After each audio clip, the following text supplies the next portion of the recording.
SAARC सबसे ज्यादा important topic जहां से एग्जाम में क्वेश्चन पूछा जाता है उसका नाम है सार्क।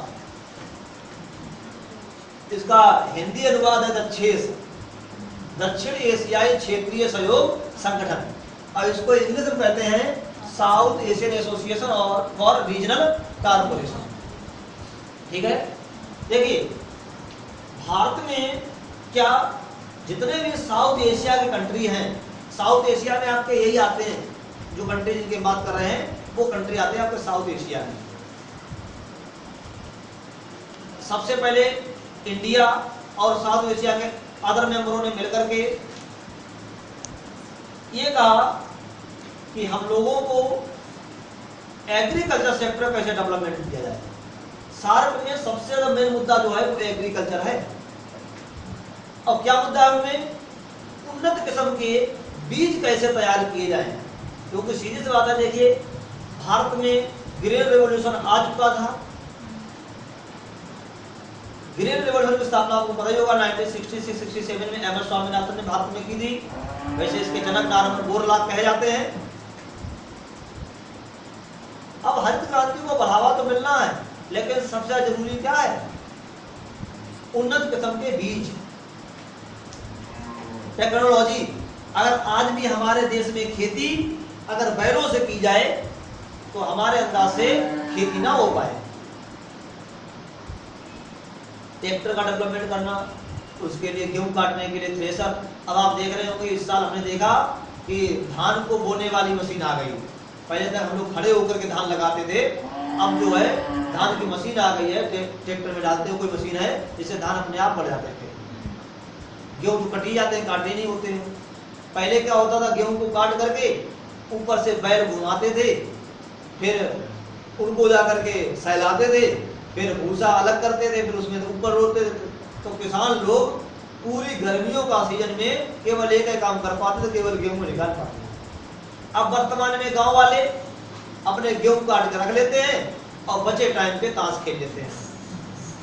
एक गांव में चलता है लकड़िया, वो सब सिस्टम चलता है, समझ रहे? खासतौर पे अपने अपने क्षेत्र में तो देखा है, आप लोगों के क्षेत्र में नहीं पता है। तो ये अच्छे सिस्टम चलता है।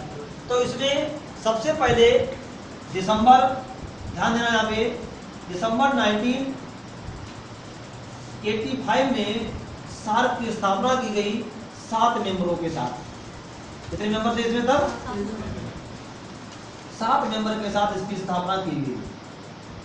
इसके बाद 2005 में इसमें एक और कंट्री ऐड किया गया जिसका नाम था अफगानिस्तान। कहीं कहीं लिखा है 2008, 2007 में एस्टेब्लिश किया गया, मतलब 2007 में जोड़ा गया। कई किताबों में पढ़ा है। एक आपकी किताब आती परीक्षा वाणी पब्लिकेशन इकोनॉमिक्स, उसमें भी दे रखा 2007 में जोड़ा गया है, लेकिन 7 में नहीं जोड़ा गया है। कब जोड़ा गया? 2005 में। एक एग्जाम में क्वेश्चन आपके आता है, निम्न में से कौन सा देश सार्क का सदस्य नहीं है? निम्न में से कौन सा देश सार्क का सदस्य है? याद करोगे, भूल जाओगे।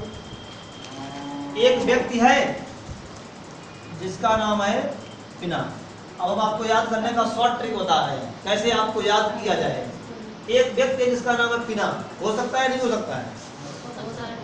हो सकता है। और उसने MBBS कर लिया है, MBBS क्या कर लिया उसने? MBBS। समझ गए सार्क का मेन उद्देश्य क्या है?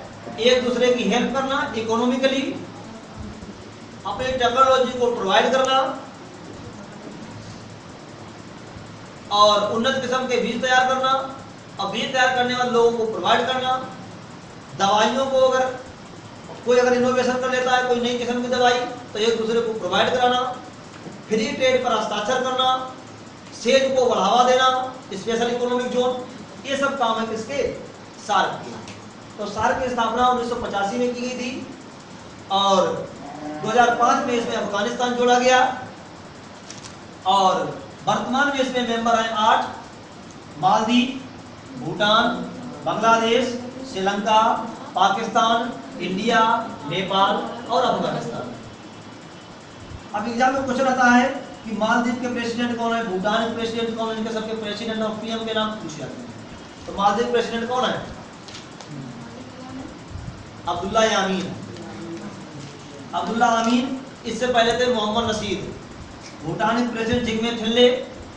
भूटान के राजा हैं जिग्मे खेसर नामग्याल वांगचुक। और यहाँ के प्रेसिडेंट है शेरिंग तोब्गे। बांग्लादेश की पीएम शेख हसीना और यहाँ के प्रेसिडेंट हैं अब्दुल हामिद। श्रीलंका के प्रेसिडेंट मैत्रीपाल सिरिसेना। इससे पहले थे महिंद्रा राजपक्षे। मैत्रीपाल सिरिसेना और पीएम है रानिल विक्रमसिंघे। पाकिस्तान के प्रेसिडेंट नवाब शरीफ और यहाँ के प्रेसिडेंट हैं कौन है? ममनून हुसैन।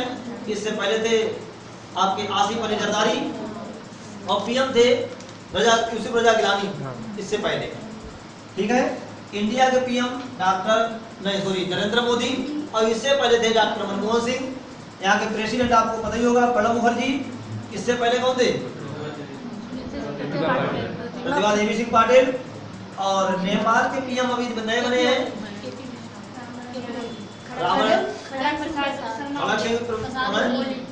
सिंह प्रसाद कोली। और इससे पहले थे आपके सुशील कुमार कोइराला। और यहाँ के प्रेसिडेंट हैं रामवरण यादव।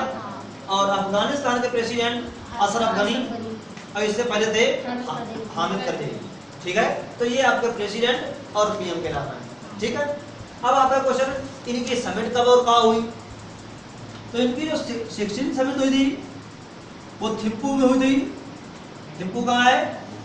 भूटान की कैपिटल थिम्पू। ये कब हुई थी? 2010 में। इसकी समिट 2 साल में एक बार होती है। और 2012 में